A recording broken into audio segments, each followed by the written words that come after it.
All right, so I finally got in the Maximum Series Spider-Man, and I'm going to tell you off top, I love this figure. This is absolutely the best Hasbro Spider-Man you're going to get. I'm going to show you why, because I have almost every other newer Spider-Man body they've made.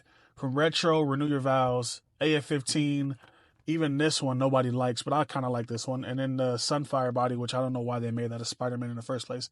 But we're going to get into all that right now. This figure is amazing. It literally the best Hasbro Spider-Man you're going to get.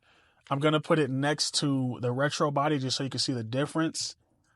I believe the Retro body is a little bit taller, but I really like the scale on this. I always felt like this was kind of blocky and kind of big, especially these thighs are really long. I don't know. This one, though, proportions look a lot better. This is a custom head sculpt. The head sculpt that comes on here are terrible, so I put a different McFarlane style head on it. The webbings, the logo.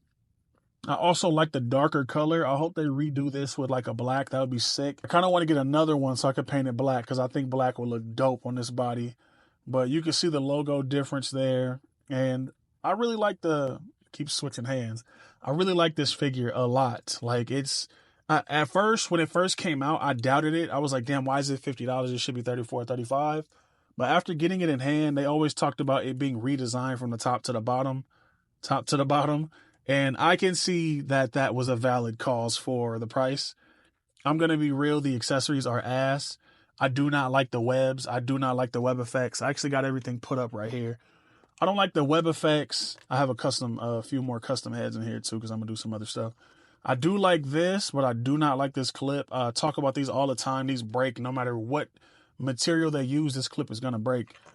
I don't like this web impact sperm thing. I don't know why they did that. And I wish these were bendy wire. I get why they did it because it's extra, but they should have did something different. I also really love these hands. I think that's dope, especially if you take pictures. That's a really nice addition. And I do, knocked him over. Even though these are kind of big for the body, I do really like the addition of web shooter hands. That's pretty sick.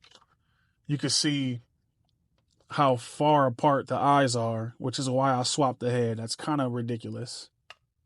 But yeah, I can see why it cost them $50. They had to justify it. Is it worth $50?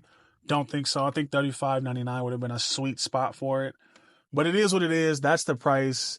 You're either going to pay it or you're not. A lot of people are passing on it.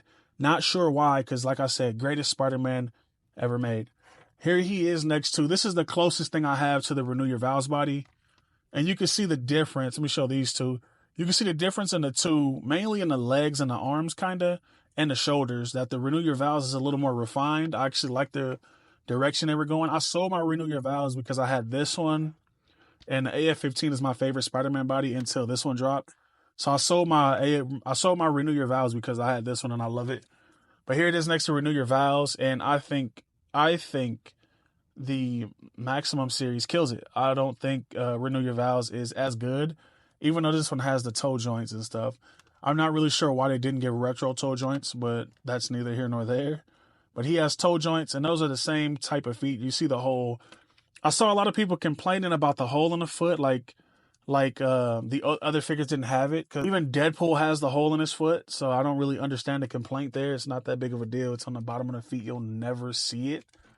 But yeah, compared to Renew Your Vows, this is modified. I did repaint. I want to say I repainted this logo. I painted the black. I also painted the black on the arms. I got this idea from One Oak Customs on Instagram. He did it first. I just copied him. I just never talked about it. But I painted black on the boots. If you look up this version of Spider-Man, I think this is Ben Reilly. You look up this version of Ben Reilly, his suit doesn't look how Hasbro made it. So I just went in and made the necessary adjustments. And I swapped the head because he had a dumb head on here. I believe this is the House of M Spider-Man head. But yeah, here he is next to the Renew Your Vows. And I think this looks absolutely better, this one. And then here he is next to AF-15, which is my favorite Spider-Man body, because he'll pretty much, this figure, AF-15, will pretty much pose how Maximum will, but Maximum just feels a lot better doing it, I will say. The drop-down hips help it a lot. Butterfly joints are a lot better. The torso bend with the legs is insane. Like, I don't think AF-15 will do that. Kinda, but not as deep. So AF-15 will get in there, but not as deep. This is kind of crazy, pause. But it's kind of crazy how much they improved on this base they have. I wish all Marvel Legends were like this.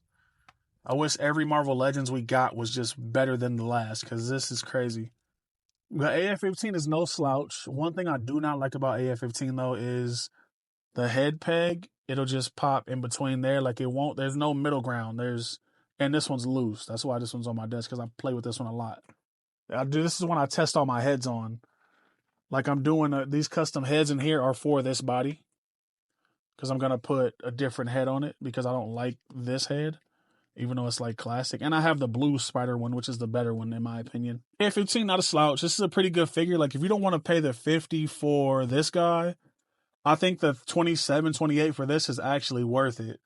Not to say the 50 is not worth it. The 50 is the only way you're going to get this unless you find it on sale, which I doubt that might happen. The only way you're going to get this right now is $50. So if you don't want to spend the 50, you get less accessories, less stuff, but this is a nice figure in itself.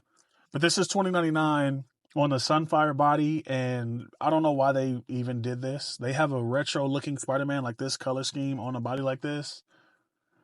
It was in that 2-pack, and I passed on it because this is terrible. I don't know what will possess them to keep releasing Spider-Mans on this body. It's kind of weird. I know they put a cane on this body and some other ones, but I sold all of that. I just got this one because I really like the suit design. I love this mask. It's really sick to me. I love the whites and the blues and the blacks. It all looks good, but compared to Maximum, it blows it out the water. Like this won't even pose nearly half the way this one will. And last but not least, here it is next to the Superior Spider-Man body. I believe this is a new sculpt. I don't think anything here is from something else. I think it's all brand new. Maybe the feet are the same. Yeah, because they got the holes in them just like this guy. So I think the feet are reused, but I believe maybe the legs too. I'm tripping, huh? Okay, the legs are reused too. But I believe this torso and these arms are brand new because it's pinless. So I believe the torso up, arms, head, everything else is new. But this is not bad. The downside to this is they didn't update the articulation on the torso. He just has that bend and you get the shelf look there. Bend back is crazy though, I'm not going to lie. And he has a swivel at the waist, which kind of sucks for a Spider-Man. You would kind of want a Spider-Man to have this shifty motion, swivel motion with that in there. Just works better for articulation purposes. But this is not a bad figure. I love the way this looks. But here he is next to that. And I think it would be funny if, like, say they made a Maximum Spider-Man, they put it on this body. That would have been crazy. But they definitely wouldn't have sold it for $50 like that. But again, this is not a bad figure. But this one is the champ. This is the champ, the king. This one is the best Spider-Man you're going to get for the price. If you want durability, that's something else I wanted to talk about. People always try to compare Marvel Legends and Mafex. There's really no competition. But if you want durability, if you want to be able to pose your figure without breaking it, I think this is the way you should go. I do have a link in the description if you want one of these. I don't think you should pass. I think you should put the 50 towards it, get it in your hand and see. Worst case scenario, you could sell it. I'm pretty sure you can make the 50 back. Like it's not impossible to sell. It's Spider-Man. Everybody buys Spider-Man. But durability wise, I know someone who was posing the Mafex like to compete with this one and they broke the Mafex. So there's that. Like, comment, subscribe. YouTube does this weird thing where they don't recommend you videos to the channel you're watching. So if you like this video and you want to see more comparisons or customs, watch one of these videos on the screen.